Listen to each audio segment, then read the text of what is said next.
नमस्कार। पहली खबर न्यूज में आप सभी दर्शकों का स्वागत है। कृपया पहली खबर न्यूज देखने के लिए चैनल को लाइक और सब्सक्राइब अवश्य करें। पूर्णिया के सर्किट हाउस में जनता दल यूनाइटेड के राष्ट्रीय महासचिव मनीष वर्मा ने पत्रकारों को संबोधित किया। इस दौरान उन्होंने कहा कि कुछ महीनों में विधानसभा चुनाव होने वाली है, जिसको लेकर तैयारी चल रही है। आगे मनीष वर्मा एक तरफ से सभी विपक्षियों पर जमकर बरसे, वहीं तेज प्रताप मामले में कहा कि अच्छी नौटंकी हो रही है। आप ही समझे, कोई पार्टी से निष्कासित हो सकता है, परिवार से कैसे निष्कासित हो सकता है। वहीं एयरपोर्ट मामले में क्रेडिट लेने वाले पूर्णिया के सांसद पप्पू यादव के बारे में कहा कि जिस वक्त जमीन अधिग्रहण हो रहा था तब वे थे क्या, बीच में किसी को फटकने की क्या जरूरत है, उसकी क्या औकात है। वहीं प्रशांत किशोर और पूर्व सांसद पप्पू सिंह को भी नहीं बख्शा। आगे बहुत कुछ कहे जदयू के राष्ट्रीय महासचिव मनीष वर्मा, आप भी सुने।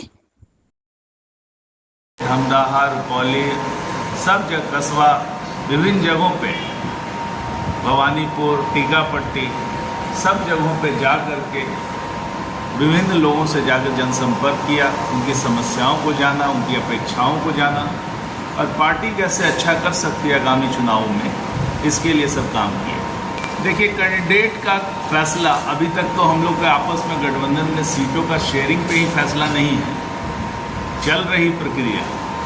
तो कैंडिडेट का फैसला तो लास्ट में होता है, जो होना है वो एक बार अनाउंस हो जाएगा, आपस में गठबंधन में बातें तय हो जाएगी और उसके बाद फैसला होगा। देखिए, मुझे तो लगता है कि ये फैमिली का मामला था और उनके परिवार में क्या होता है ये बात सबको पता थी। चाहे लालू जी हों, चाहे तेजस्वी जी हों, ये परिवार का मामला है।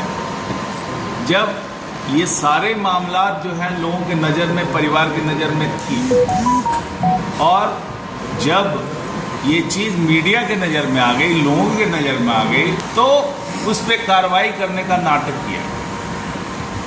अब कार्रवाई जो कर रहे हैं तो ये इसमें भी राजनीति मुझे दिख रही है। मुझे लग रहा है कि एक बेटे की बलि दे करके दूसरे बेटे को मजबूत किया जा रहा है। ये कौन सी राजनीति है? कौन सा परिवार है?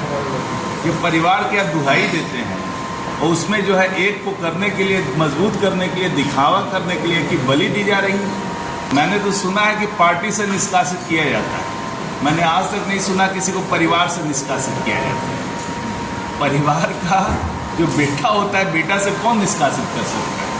तो ये जो स्टेटमेंट है परिवार से निष्कासित किया गया, ये निरर्थक चीज़ है। हाँ, पार्टी से निष्कासित हो सकते हैं। अब तो उनकी पत्नी जो पूर्व मंत्री, वो भी बोल रही है कि भाई जब इतना सब कुछ 12 सालों से चल रहा था तो उनसे शादी क्यों हुई, या परिवार को नहीं पता था? तो इतना सब कुकर्म हुआ और उसके बाद में अब ये सब ड्रामा हो रहा है कि भाई इसको निकाल दिया, उसको निकाल दिया, तो पर्दा ढकने की कोशिश की जा रही है। देखिए, पूर्णिया में जो एयरपोर्ट का मामला था, जब मैं यहाँ पर डीएम हुआ करता था उस समय भी चर्चा हो रही थी कि एयरपोर्ट होना चाहिए। तो राज्य सरकार ने पूर्व से ही डिसाइड करके, जब राज्य में कई एयरपोर्ट की बात हुई तो दरभंगा एयरपोर्ट के साथ ही पूर्णिया एयरपोर्ट भी हो जाए, इसके लिए प्रयास कर रही थी। और माननीय नेता नीतीश कुमार जी के प्रयासों से, उनके अनुरोध पे केंद्र सरकार ने पूर्णिया में एयरपोर्ट सैंक्शन किया और इसके लिए जमीन व इनका सब बहुत पहले से अधिग्रहण की कार्रवाई हुई। आप जान रहे हैं कि अधिग्रहण की कार्रवाई हुई और अधिग्रहण की प्रक्रिया में एक गलती हुई जिसके कारण मामला कोर्ट में चला गया। और मैं भी उस समय पटना में माननीय मुख्यमंत्री जी का सचिव था, जो इस कोरोना काल में डीएम उस समय थे राहुल जी।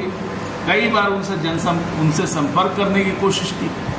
प्रदीप जी जब डीएम थे तो उस समय ये प्रक्रिया आरंभ हुई और उसके बाद राहुल जी जब डीएम थे तो उनसे बात करके, एडवोकेट जनरल से बात करके कैसे इस ज़मीन को बाहर निकाला जाए, मैं ही उनसे संपर्क किया और ज़मीन को कैसे एक्विजिशन प्रॉपरली हो जाए। तो फ्लिमजी ग्राउंड था, कोर्ट ने उसको ख़त्म कर दिया, प्रोसेस ठीक कर दिया गया और एक्विजिशन हो गया।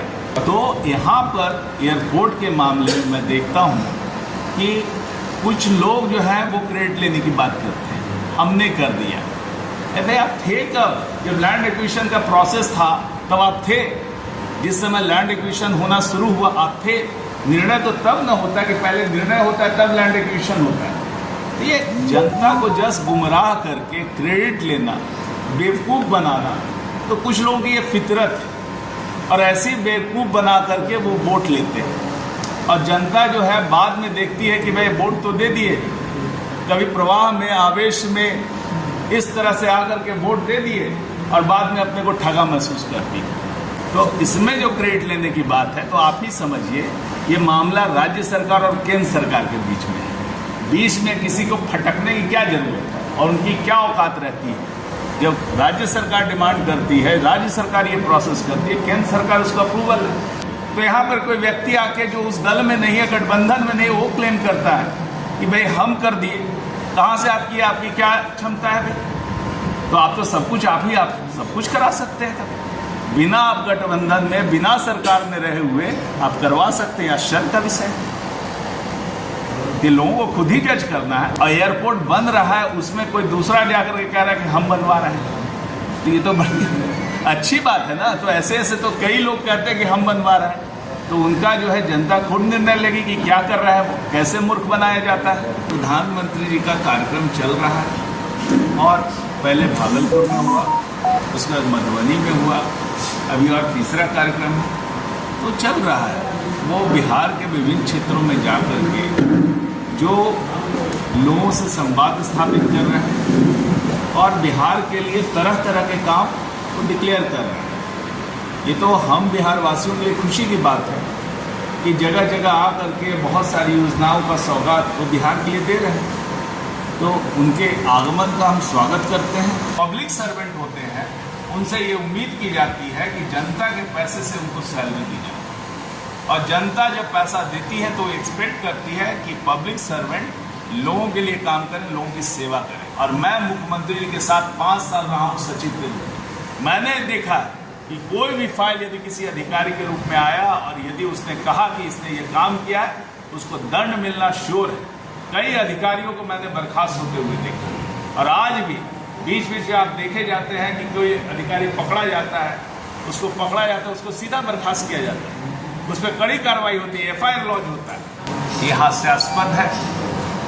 जन सुराज वो किसी भी प्रश्न उठाने की या कोई भी नैतिक उसकी क्षमता नहीं है, नैतिक बल नहीं। जन सुराज कहता था कि हम नई सोच के साथ आए, नया बदलाव लेके आए हैं। नया बदलाव क्या है? क्या नया बदलाव लेके आए? जन सुराज का मॉडल है कॉर्पोरेट मॉडल। पैसा लाओ, भाड़े पे आदमी को रखो, भाड़े पे सब काम कराओ और भाड़ा पर करके जब आ जाओ सत्ता हासिल करो तो लूट करो। ये कहाँ से पैसा आ रहा है? कहाँ से? कोई भी बताए कि पैसा इतना कहाँ से? 1 साल से पिछला जन स्वराज का चल रहा है, क्या बयान आया है बताइए? क्या उसके नेता है? तो एक ऐसा व्यक्ति जो हिटलर टाइप से है, डिक्टेटर बना हुआ है, वो एक पार्टी चला रहा है। वो पार्टी थोड़ी है, भाड़े के लोगों का एक समूह है जिसको एक फंड कर रहा है और एक कॉर्पोरेट मॉडल है। बताइए किस बदलाव के लिए उन्होंने राष्ट्रीय अध्यक्ष को लाया है? किस हैसियत? जिसके मकान में रहते हैं, इतना दिन से उनको फंडिंग कर रहे हैं, तो अब उनको राष्ट्रीय अध्यक्ष का पद दिया जाता है। कौन सा तरीका है ये? कौन सा बदलाव की बात होती है? जिनके पास पैसा है, पैसा दिया, राष्ट्रीय अध्यक्ष बन गए। तो ये जो उनका जो मॉडल है, हम इस मॉडल को कहीं नहीं मानते, जनता इसको नहीं मानती है, इसकी पूरी तरह नकार दी। जब ये बुलाया सबको कि गांधी मैदान आइए और घोषणा की 10 लाख लोगों को ला करके पूरा गांधी मैदान और उसके आसपास की सारी सड़कों को पाट देंगे, अब बताइए कि पटना में जब उन्होंने रैली बुलाई कितने लोग आए? उनके बुलाने पे 5 से 10 हज़ार लोग, वो भी भाड़े पे आए और खाली बस आई, पूरा बस से भरा हुआ था, बस में आदमी नहीं था। पैसे वाले लोग हैं, पैसे से वो धंधा चला रहे हैं और हम इस धंधे में नहीं हैं। हम लोग जनता से सरोकार रखते हैं, जनता की राजनीति करते हैं। अब इस तरह के जो राष्ट्रीय अध्यक्ष है वो किस तरह का बिहार में बदलाव लाएंगे, मैं आप पे छोड़ता हूँ, जनता पे छोड़ता हूँ।